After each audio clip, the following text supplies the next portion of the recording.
Vai ser para a igreja? Amém. Queridos, hoje, quarta-feira, dia de estudo, e nós estamos numa série de mensagens sobre... Quem lembra aí a série de mensagens que a gente anunciou no início da semana? Sobre... a oração. Não é isso?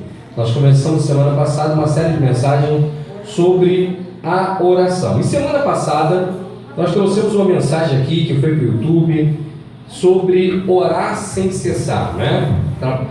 Tratamos esse tema, orai sem cessar. E hoje nós prosseguimos também no estudo sobre oração. Não vou começar especificamente de onde parei, porque essa temática, oração, é uma temática muito profunda e muito extensa na Bíblia Sagrada, e eu não tenho como me isolar em uma parte apenas. Quando nós começamos a estudar sobre a oração na Bíblia Sagrada, é uma coisa muito profunda. E eu quero dizer para os irmãos que nem nesse mês de maio conseguiremos esgotar o assunto. É um assunto que continuará tendo várias temáticas, amém? Mas tive algum momento ali, fiz um pequeno esboço aqui, anotei, de algumas coisas que eu estarei passando para vocês, e eu aconselho que todos estejam com a Bíblia aberta. Aconselho também que esse esboço que está aqui na minha prancheta passe para o seu papel, amém? Para que você não possa perder o norte e toda a ideia do que nós queremos trazer para vocês aqui nessa noite. Semana passada, ou há 2 semanas atrás, teve um casal aqui e a pastora comentou que o casal gostaria de fazer perguntas, não foi isso, pastora? E eu sei que muitos irmãos querem fazer perguntas durante a mensagem, pois é um momento de estudo e de aprendizado da palavra de Deus. Pois bem, pensei e resolvi, pastora, liberar um momento para perguntas. Então, a partir de hoje vai começar um momento de perguntas. Mas como é que vai funcionar o momento de perguntas? Você vai estar com papel e caneta na mão, amém? Você vai, observe bem, em dado momento, quando surgir a pergunta em que eu estiver ensinando, você anote a sua pergunta. Quando terminar o estudo, você vai me entregar a sua pergunta. Eu vou fazer uma resposta para você e vou mandar para o seu WhatsApp ou para o WhatsApp da igreja, sem dizer se o tema for específico e pessoal, sem dizer quem foi. Mas eu não posso parar aqui um momento para pergunta, senão a gente vai tomar muito tempo, os irmãos sabem como que é isso, e vai acabar perdendo o foco do estudo, e aí a gente vai dar muitas voltas e o tempo não vai dar. Mas eu acho que assim funciona. O que vocês acham? Vocês anotem no momento que você sentir segura, quando terminar o estudo missionário. Está aqui minha pergunta. Eu vou fazer um áudio respondendo sua pergunta. Se for algo geral, eu solto no grupo da igreja, né? Se for algo pessoal, eu mando só para você. Amém? Combinado assim? Então vamos ficar de pé nesse momento e vamos para a poderosa palavra de Deus. Vamos nesse momento para Tiago, capítulo de número 5. Tiago, capítulo de número 5. E tem irmãos que vão ficar assim, missionário, mas semana passada você trouxe uma mensagem sobre oração que eu achei que você esgotou tudo sobre oração. Esgotou não, irmãos. É profundo, é um oceano, são águas profundas que nunca se esgotam, amém? E sempre se renovam. Tiago, capítulo de número 5, vamos apenas para o verso de número... vamos ler o 15 em diante. Ele traz uma série de dados aqui importantes, e vamos do 15 em diante. Tiago, todos acharam? Amém. Eu vou dar uma dica, olha como eu sou bonzinho, fica depois do Gênesis e antes do Apocalipse. Dá uma olhada aí que vocês vão achar. Agora ficou fácil, ficou ou não ficou? Amém? Tá bom, irmãos, fica depois do livro de Hebreus e antes do livro de 1 Pedro, amém? Da Epístola de Pedro. Tiago, capítulo de número 5, verso de número 15. Como todos acharam? Todos acharam? Tiago, capítulo 5, verso de número 15. Vamos do 15 em diante. Os irmãos vão olhando e nós vamos parar num determinado texto aqui, que diz assim. Amém? Então, minha caneta aqui, ó.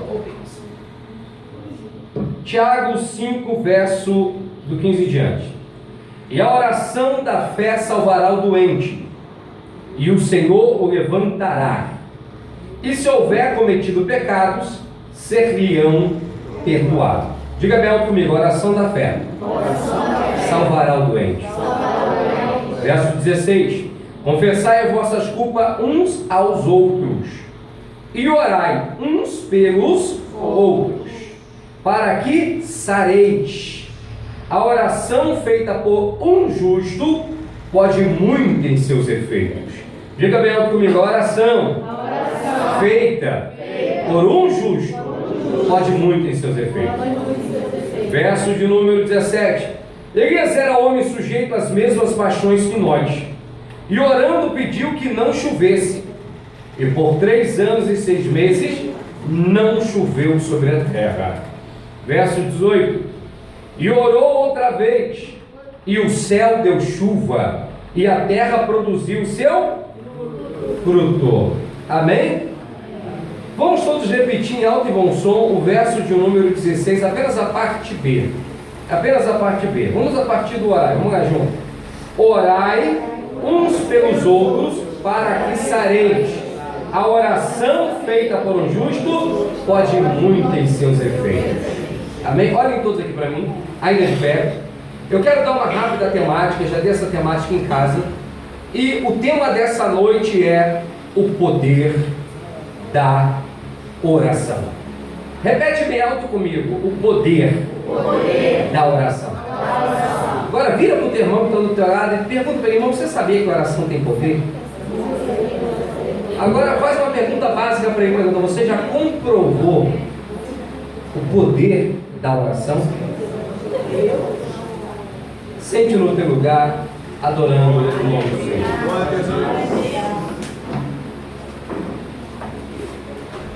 Como semana passada comentei, a minha descoberta no mundo da oração, de como eu descobri, e eu contei para vocês aqui que eu aprendi na minha casa, vendo meu pai e minha mãe orar, e eu contei para vocês no momento que eu tive a minha primeira experiência de oração, que eu disse: a oração funciona. Mas, lá para os 15 para 16 anos, quando eu tive o meu encontro real com Jesus Cristo, e eu comecei a experimentar de verdade o poder da oração, aconteceu algo comigo ainda no meu início de fé, que eu percebi que a oração tem um poder gigantesco de verdade. Eu me lembro que era uma quinta-feira à tarde, estava Tião, um amigo meu que se converteu, era do Comando Vermelho, tinha se convertido. Tião e eu estávamos indo para o Farruga pregar, nós estávamos numa campanha pregando no centro do Farruga. E eu lembro que era 7 dias de pregação que nós estávamos fazendo, naquele pedaço do Farruga, ali mesmo no centro do Farruga. E nós estávamos pregando 7 dias seguidos. Eu lembro que eu ia andando junto com o Tião, passando ali pelo Heliópolis, Avenida Heliópolis, indo em direção ao Farruga. Na quinta-feira, uma mulher lá do alto do prédio nos chamou, disse: ei, vocês aí! E eu ouvi aquela mulher, parei, fui até a beira da calçada, estava do outro lado da calçada, fui, e eu disse: o que foi, senhora? Ela disse: eu tenho visto vocês passando aqui, e vocês sempre estão passando aqui nesse mesmo horário, e eu percebi que vocês são homens de Deus. Eu disse: amém. E ela disse: olha, ora pela minha mãe, porque a minha mãe está morrendo. E eu lembro que nós entramos, subimos não era um apartamento grande, acho que tinha 2 andares ou 3 andares. Nós entramos, subimos, entramos na casa da mulher, e na sala da mulher tinha uma cama, e a mãe dessa mulher estava toda coberta, e ela começou a contar: olha, o médico mandou trazer para casa, para morrer em casa, pois ele disse que não conseguiu resolver e nem descobrir o que minha mãe tem. Então elas disseram que não podem fazer nada, então disseram que era melhor que trouxéssemos para casa, porque eles não podem fazer nada. E eu disse: amém.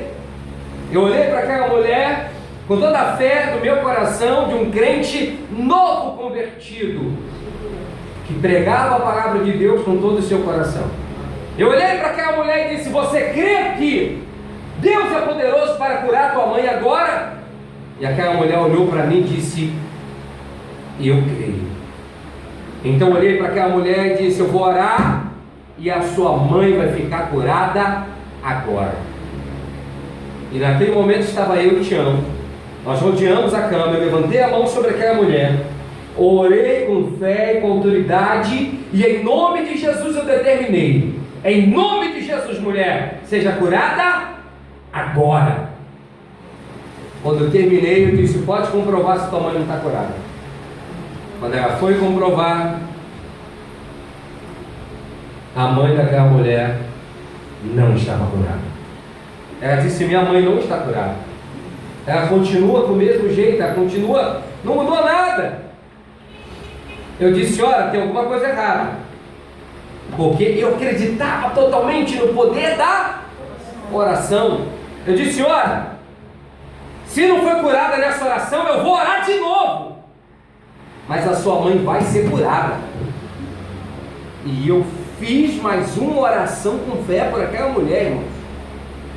Orei com fé, e eu disse: seja curada agora em nome de Jesus. Quando eu olhei, disse: comprova se tua mãe está curada. E agora o que aconteceu? Não estava curada. Irmãos, eu olhei para aquela mulher assustada, crente novo, convertido, fé total de que onde eu botava a mão Deus fazia, e fazia mesmo. Então eu olhei para aquela mulher e disse: existe alguma coisa errada aqui, porque toda vez que eu oro, Deus faz. E aquela mulher olhou para mim e disse: então tem alguma coisa errada. Eu me lembro que quando eu estava conversando com aquela mulher, o Tião já olhando para mim dizendo: Silvano, calma, Silvano, tem a vontade de Deus também. Às vezes não é a vontade de Deus por essa mulher. E eu disse: não, Tião, essa mulher tem que ser curada hoje. E eu lembro que quando o Tião estava conversando comigo, a filha daquela mulher, a mulher que me chamou, ela foi ajeitar os lençóis, e quando ela puxou os lençóis, no pé da mãe daquela mulher tinha um símbolo, tinha uma imagem, e presa uma série de coisas no pé da mulher. E eu perguntei: o que é isso aqui? Ela disse: que teve uma rezadeira aqui hoje de manhã, e ela fez um trabalho no pé da minha mãe, e se ela fez um trabalho para que ela seja curada. Eu disse: daí porque Deus não curou? Porque se Jesus curasse, de quem seria a glória? De Jesus ou dessa entidade que está a imagem no pé da sua mãe? E eu olhei para aquela mulher e disse: se você arrancar esse negócio do pé da sua mãe, eu vou orar de novo, e a sua mãe vai ser curada agora. Você crê? Ela olhou para mim, ela pegou, arrancou aquele, era um cadastro, não sei se você já viu um cadastro com várias imagens. Ela arrancou aquela imagem, tirou, e eu disse: agora eu vou orar. Quando ela tirou aquele cadastro, eu fiz mais uma oração, e eu disse: seja curada agora, em nome de Jesus. E eu disse: pode comprovar que tua mãe está curada. Quando ela botou a mão na cabeça da mãe, a febre já tinha diminuído. Quando ela olhou para a mãe dela já disse: filha, eu estou com fome. Foi curada na hora. A oração tem poder. Independente de mim se sou bonzinho ou não, independente de você ser bonzinho ou não, a oração tem poder. Há um manancial de poder dentro da oração. E eu abro esse texto com toda a segurança de Tiago, a epístola de Tiago, para ler esse texto para você, pois Tiago, esse Tiago aqui, que não é o Tiago apóstolo, que você vê citado como dos 12 de Jesus, mas ele é apóstolo também, mas não entre os 12, porque esse Tiago aqui é o Tiago, irmão de Jesus Cristo. E esse Tiago aqui, na tradição cristã, ele é muito famoso, pois ele é conhecido como joelho de camelo. Vocês já ouviram isso? Esse Tiago aqui é conhecido como joelho de camelo. E sabe por que ele é conhecido como joelho de camelo? Porque Tiago era um homem que orava tanto, que o joelho dele engrossou, de tanto que ele ficava de joelho. Então o pessoal chamava ele de joelho de camelo. Passa a mão no teu joelho aí, por favor. Dá uma olhada aí, vê se está fino ou está grosso. Passa aí, por favor. Está fino ou está grosso? A maioria está fino. A maioria está fino, poucos são os que estão grossos. Mas Tiago era famoso e chamado de joelho de camelo, porque Tiago era um homem de oração. Tiago era um homem que vivia em oração. E nas suas exortações finais da Epístola de Tiago, no capítulo de número 5, no verso de número 16, ele diz assim: olha, e a oração da fé salvará o doente, e o Senhor levantará, e se houver cometido pecado, seriam perdoados. Verso 16: confessai as vossas culpas uns aos outros, orai uns pelos outros, para que sareis, para que sejam curados. E aí ele resume esse texto que é poderosíssimo: a oração feita por um justo pode muito em seus efeitos. Tiago, em outras palavras, está dizendo: a oração do crente é poderosa.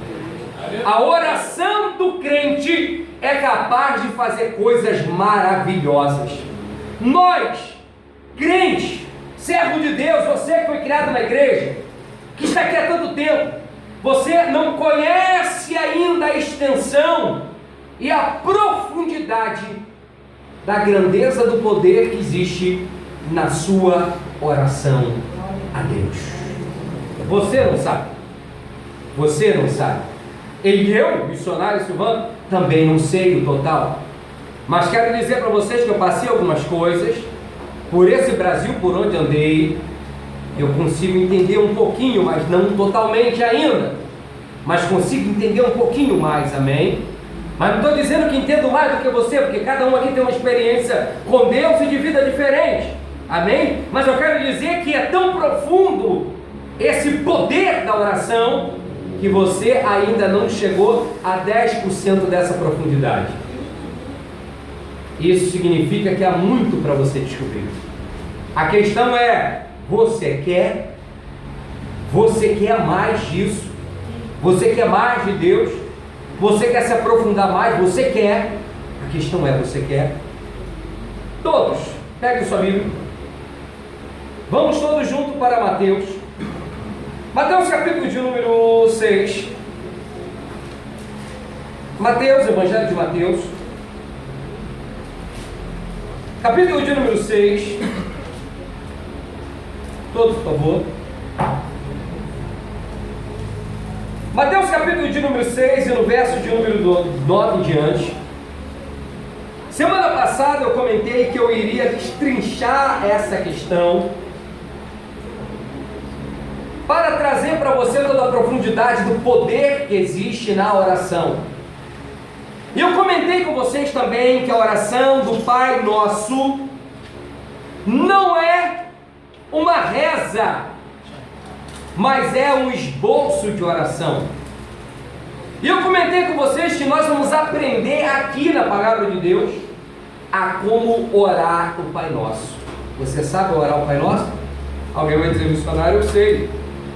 Pai nosso que está no céu, santificado seja o teu nome, venha o teu reino. Isso é orar o Pai Nosso? Não, isso é rezar o Pai Nosso. Você sabe orar o Pai Nosso? Deixa-me trazer para você uma descoberta já para todos vocês aqui. A oração do Pai Nosso não é uma reza. A oração do Pai Nosso é um esboço de oração. A oração do Pai Nosso é para ser usado como um script, como tópicos em que você vai adentrar e chegar a uma profundidade gigantesca com Deus. E nesse momento, eu não terei tempo nessa noite de chegar a toda essa profundidade, mas eu vou tentar durante esse mês aprofundar-se a essa grandeza da profundidade da oração do Pai Nosso, e trazer o que eu disse para vocês numa teologia resumida de oração para vocês. Vamos todos para o Pai Nosso, um pouquinho aqui para vocês entenderem. Observe bem, capítulo de número 6, verso 9 diz: portanto, disse Jesus, portanto, vós orareis assim. Essa parte eu comentei com vocês semana passada, vós orareis assim. Mas Jesus, na oração do Pai Nosso, a primeira coisa que ele disse para os discípulos é: quando vocês chegarem diante do Pai, vocês têm que dizer: Pai Nosso. Primeira coisa que ele diz é Pai. Irmãos, a primeira palavra verdadeiro que Jesus ensina para os seus discípulos quando chegar diante de Deus é para chamar Deus de Pai. E por que isso é tão importante, chamar Deus de Pai? Isso aqui é uma revolução total na história, porque no Antigo Testamento eles não chamavam Deus de Pai, eles chamavam Deus de poderoso, eles chamavam Deus de um grande El Shaddai, do Deus que cura, do Deus que liberta, do Deus que é minha justiça, do Deus que é minha bandeira, do Deus que é minha provisão, mas eles não olhavam para Deus como um Pai. Não havia essa profundidade, não havia essa intimidade.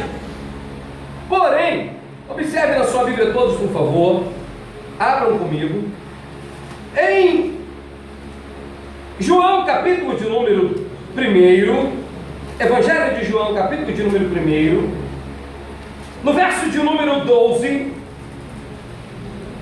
Jesus começa a dizer no verso de número 11 assim: veio para o que era seu, e os seus não receberam, mas todos quanto receberam, deu-lhes o poder de serem feitos filhos de Deus, aos que creem no seu nome. Quem é esses, queridos? Observe bem, eu quero que vocês entendam bem aqui na Bíblia Sagrada. A Bíblia Sagrada, ela pode ser dividida em 3 frases apenas. A gente divide toda a Bíblia Sagrada. Antigo Testamento inteiro, você divide em uma frase, você pode dizer uma frase só. Todo o Antigo Testamento: Jesus virá. Jesus virá. Todo o Evangelho você pode definir numa frase: Jesus veio. Jesus veio. Jesus está aqui. E após o Evangelho, Atos em diante, você pode definir Atos, as Epístolas e o Apocalipse em uma frase apenas: Jesus Cristo voltará. Jesus Cristo voltará. Então, Antigo Testamento, Jesus virá. Evangelho, Jesus veio, Ele está aqui. E após isso, Jesus voltará. Mas observe bem, a Bíblia Sagrada é muito fácil de entender, pois todo o Antigo Testamento nós vemos a formação e a história de um povo. Que povo é esse? A história e a formação de um povo. Que povo é esse? O povo judeu. Gênesis capítulo de número 11, 12, Deus chamando Abraão, Deus dizendo que seria uma grande descendência. Depois o povo entra no Egito por causa da fome através de José. Depois vem Moisés contando o êxodo, quando eles são tirados do Egito. Depois eles peregrinam no deserto 40 anos, se torna uma grande nação. Depois vemos o período dos juízes, vemos o período dos reis, vemos a história litúrgica em Salmos, vemos a história de poesia em Jó, em Cantares, em Provérbios, em Eclesiastes. Ou seja, depois vemos as profecias dos profetas maiores. Ou seja, todo o Antigo Testamento nós vemos a história de um povo. Que povo é esse? O povo judeu. Mas o Novo Testamento não conta a história de um povo. O Novo Testamento conta a história de um homem. E que homem é esse? Jesus Cristo, que saiu do povo judeu. Antigo Testamento é a história de um povo, Novo Testamento é a história de um homem. Esse homem é Jesus Cristo. Todos os judeus, presos nas profecias bíblicas do passado, eles acreditavam que o Messias era apenas para eles, que a salvação era apenas para eles, para ninguém mais. Mas antes da criação do povo judeu, em Gênesis 3, verso 15, 16, 17, Deus prometeu que resgataria o homem, e da semente da mulher surgirá um que esmagará a cabeça da serpente. Deus, antes de Abraão, Deus prometeu que mandaria um Salvador para a humanidade. E Deus prometeu para Abraão: em ti serão benditas todas as famílias da terra. Como seria? Através de Jesus Cristo. Mas havia apenas dois povos, que eram os judeus, o povo escolhido, O povo da promessa. E qual era o outro? Gentios. O povo que não era escolhido, o povo que não seria salvo, o povo que não tinha marca. E Deus, o texto diz aqui que ele veio para o que era seus, os judeus, mas os seus não quiseram o receber. Aí a escritura diz: mas todos quanto receberam, deu-lhes o poder de serem feitos o quê? De judeus e gentios. Jesus formou um outro povo. Que povo é esse? Quem lembra aí? De judeus e gentios, Jesus formou um outro povo. Quem lembra que povo é esse? A igreja. A igreja. Nós somos a formação de judeus e gentios. Nós somos a igreja, o povo escolhido, o sacerdócio real, a propriedade exclusiva de Deus. E Deus, através de Jesus Cristo, demonstrando aqui que não era mais igual o pacto antigo e não era mais igual a lei no passado. Ele agora está trazendo um homem um outro nível de intimidade. Ele está dizendo aqui que agora nós somos chamados de filhos de Deus. E todos que creram no seu nome, deu-lhes o poder de serem feitos filhos de Deus. Pega sua Bíblia comigo. Romanos capítulo de número 8. Todos, por favor. Romanos capítulo de número 8, porque isso aqui é muito importante que você entenda, para você entender toda a profundidade do que acontece no momento da oração. Romanos capítulo de número 8, verso de número 14, verso de número 15, 16 e 17, a escritura diz assim, observe aí: porque todos os que são guiados pelo Espírito de Deus, esses são filhos de Deus. Porque não recebeste o espírito de escravidão, para outra vez estardes em temor, mas recebeste o espírito de adoção de filhos, pelo qual clamamos, Abba, Pai. Abba quer dizer paizinho. É uma forma íntima e profunda de chamar Deus. Abba, paizinho. Abba, Pai. Meu papai, meu paizinho. Verso 16: o mesmo Espírito testifica com o nosso Espírito que somos filhos de Deus. Observe bem, quando você aceita Jesus como teu Salvador, o próprio Espírito Santo de Deus dentro de você, ele confirma a você que você é filho de Deus. Se você não sente essa confirmação no seu interior, alguma coisa está errada na sua vida e você precisa buscar essa confirmação. Amém? É necessário, é importante, porque aqui mudou o patamar. Verso 17 ele diz: e se nós somos filhos, somos logo herdeiros também, herdeiros de Deus e co-herdeiros de Cristo, e é certo que com ele padecemos, para que também com ele sejamos glorificados. Quantos podem levantar a mão e agradecer ele porque você é? Quantos aqui se sente filho? Levanta a mão. Você se sente filho? Então na oração do Pai Nosso, a oração do Pai Nosso, a oração ensinada por Jesus, a primeira palavra que Jesus cita na sua oração dizendo: quando você for diante de Deus e se prostrar diante de Deus, você vai chamar ele de Pai. Você vai chamar ele de Pai. E isso é muito importante. E você sabe por quê? Observe bem. Eu, como todos vocês sabem, eu tenho 2 filhos. Um é minha filha Eliette, que é minha filha de sangue, do meu sangue. E outro é o Davi, que eu costumo chamar que ele é meu bônus. Quando eu casei já ganhei um bônus, já ganhei um tesouro, já ganhei um presente. Mas o Davi, desde pequenininho, eu nunca incentivei o Davi a me chamar de pai. Eu dizia: me chama apenas de amigo, eu serei o seu amigo sempre. Mas foi passando o tempo e ele sozinho começou a me chamar de pai. Surgiu da boca dele. E por que surgiu da boca dele a ideia de que eu sou pai? Porque eu te mando.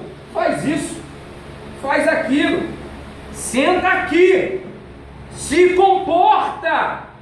Ele começou a sentir que a minha autoridade de pai, que toda vez que acontecia alguma coisa, alguém se dirigia a mim, até a minha própria esposa, quando vê que não está cuidando, não está conseguindo, porque às vezes o menino não respeita muito a mulher, que é a mulher mais boazinha, mais mansa, então ela vai e chama o pai, o homem, porque o homem tem voz grossa, né? Igual a minha voz.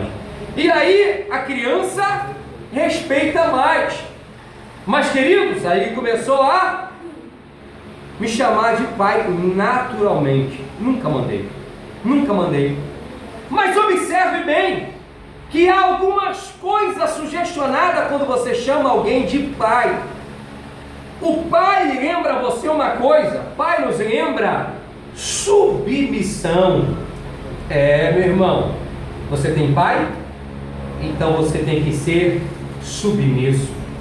Porque quando o pai manda, o filho obedece. Meu filho, senta aqui, fica aí. O filho ouve a voz do pai. Ele ouve a voz do pai porque o pai tem uma coisa chamada autoridade natural. E ele sente a autoridade do pai, porque o pai dentro da casa é o provedor, o pai dentro da casa é o cuidador, o pai dentro da casa é símbolo de autoridade máxima na mentalidade das crianças. A própria mãe, para botar medo no filho, ela fica o dia todo com o filho em casa, né? Para botar medo, ela diz: olha, quando teu pai chegar, vou contar para ele. Aí ele já fica: não conta pro meu pai não, mamãe, não conta não, porque o pai é o pai. Então, meu irmão, se você tem pai, você tem essa ideia de submissão. A pergunta é: você é submisso ao seu pai? Você é submisso ao seu pai que está no céu? Porque quem tem pai e é submisso, meu irmão, ele não faz nada sem conversar antes com o pai. Ele não faz nada sem sentir que está dentro da vontade, do querer do pai. Porque ele quer, o filho quer agradar o pai. A filha quer agradar o pai.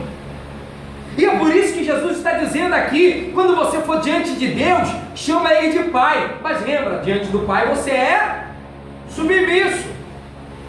E olha que uma coisa interessante: os pais dos dias atuais são diferentes dos pais antigamente, sim ou não? Sim. São totalmente diferentes. Antigamente parece que os pais tinham mais autoridade sobre os filhos. Hoje tem menos, porque o governo tomou uma parte da autoridade dos pais. Tomou e ponto final. Porque hoje em dia, meu irmão, eu estive até com uma psicóloga esses dias, ela dizia para mim o seguinte: olha, antigamente os pais eram mais rígidos, eram mais autoridade e os filhos obedeciam totalmente. Hoje em dia está todo mundo bonzinho, há tantas leis aí e os filhos fazem o que querem com os pais. É a verdade, ponto final. A gente vê isso na estatística e nós vemos isso no dia a dia. Então há uma mudança, porque parece que os filhos não estão vendo mais os pais como autoridade como antigamente. Mas havia essa ideia: o pai é autoridade. E no passado, o pai não só era autoridade, como o pai abençoava o filho. O filho acreditava que ele seria vencedor se recebesse a bênção do seu pai. Hoje em dia, quem é que pede bênção? Ninguém pede nada disso. Ninguém nem respeita mais velho, ninguém nem respeita mais pai. Chegou uma certa idade, criou sua dependência, acabou. Sabe o que fazem hoje dos pais? Jogam nos asilos. É verdade. Vai nos asilos que você vai ver a quantidade de pai que tem, porque mudou a mentalidade. Há um tipo de libertação reversa na sociedade que está nos levando para o atraso, quando acha que estão nos levando para o progresso. Mas o pai tem a autoridade e nós somos submissos ao pai. Pega a sua Bíblia, o próprio Jesus, ele chamava a Deus de pai e era submisso. Mateus capítulo de número 23, no verso 19, a Escritura diz assim, verso 9: Jesus disse: e a ninguém na terra chameis vosso Pai, porque um só é o vosso Pai, o qual está no céu. Um só é o vosso, e é o que está no céu. Meu irmão, esse é o vosso Pai de verdade. E a Escritura diz que Jesus chamava Deus de Abba Pai. Abba Pai, que significa paizinho, papai, paizinho. Que é isso? Um homem de 33 anos, Jesus, barbudo, chama o pai de paizinho. Nos nossos dias atuais alguém vai dizer: esse daí tá meio desmolecado. Não, irmão, é amor, é carinho, é respeito. Jesus chamava Deus de Pai. Uma outra coisa que é apontada aqui no Pai, abre a sua Bíblia em Romanos, que o Pai tem, isso nós vemos no Pai. Romanos capítulo 8, verso 26, todos abriram, você deve estar com a sua Bíblia aberta ainda aí. Romanos 8, 26, a Escritura diz assim, olha: e da mesma maneira também o Espírito ajuda as nossas fraquezas, porque não sabemos o que havemos de pedir como convém, mas o mesmo Espírito intercede por nós com gemidos inexprimíveis. Observe bem que uma coisa nós buscamos no Pai, e sabe o que é que nós buscamos no Pai? Sabedoria. Irmãos, o filho sempre tem essa ideia: o pai sabe mais do que eu, até uma certa idade, porque chega uma outra idade que o filho acha que ultrapassou o pai e acha que sabe mais do que o pai. Mas até uma certa idade existe uma certa admiração total do filho por pai, que ele tem a total consciência: meu pai sabe tudo, não é isso? O que eu vou perguntar ao meu pai, ele vai saber, porque ele é meu pai, ele sabe tudo. E nós, como filhos diante de Deus, e graças a Deus, esse Pai que nós temos no céu, ele de verdade sabe tudo, mais do que o Google, sabe tudo de verdade. Diante dele você pode se prostrar e perguntar o que você quiser, e apresentar o que você quiser, porque ele sabe o que te apresentar. Então, duas coisas nós apresentamos aqui: se você tem pai, você tem que ser submisso, porque ele tem autoridade sobre você. Se você tem pai, você vai seguir a sabedoria dele, porque você sabe quem é mais sábio que você. Mas uma outra coisa que Jesus trouxe, ao acrescentar esse simbolismo do pai na oração, e essa parte é profunda, pega a sua Bíblia, Marcos capítulo de número, Marcos todos, por favor, Marcos capítulo de número 14, todo mundo, Evangelho de Marcos, capítulo de número 14, no verso de número 36, Jesus acrescenta o símbolo do Pai, a imagem de um Pai, e diz que quando orarmos, chamarmos Deus de Pai, e ele nos apresenta aqui algo maravilhoso. Ele diz assim, observe aí, Marcos 14, verso 36, diz assim a Escritura: e disse: Abba, Pai, todas as coisas te são possíveis, afasta de mim esse cálice, não seja porém o que eu quero, mas o que tu queres. Não seja porém o que quero, mas o que tu queres. Observe bem que Jesus está chamando por Deus de, logo no início, de Abba, Pai, que eu disse que significa paizinho, papai. Isso aqui tem um significado muito grande, e é um significado que você consegue na oração. Sabe o que significa? Quando Jesus traz o símbolo do Pai, Jesus está comentando aqui sobre intimidade. Intimidade. Quando você olha a Deus, não como aquele barbudo velho catecismo da Igreja Católica, não como o vingador que se você pecar vai te matar ou jogar fogo sobre você. Não. Quando você olha a Deus como Pai, você está olhando Deus para alguém que é íntimo seu, como alguém que é próximo de você, como alguém que você tem a liberdade de entrar e sair diante dele quando quiser. A grande pergunta que eu quero fazer é: você tem intimidade com seu pai? Pergunta o catucão aí, você tem intimidade com ele? Porque quando Jesus citou a expressão Pai, ele citou essa expressão porque ele quer que você tenha intimidade, porque ele quer que você tenha proximidade, porque ele quer que você tenha um conhecimento profundo com o Pai. E aí que esse termo intimidade e Pai remonta ao significado de oração. Porque o que é orar, irmão? O que é orar? Alguém disse que a oração é uma ponte criada pelos anjos, por onde sobe nossas petições e desce a resposta de Deus. Alguém disse que a oração é um suspiro de uma alma necessitada em direção de um Deus que lhe atenda. Alguém disse que a oração é a respiração da alma cristã. Mas no final, orar é conversar com Deus. Orar é conversar com Deus.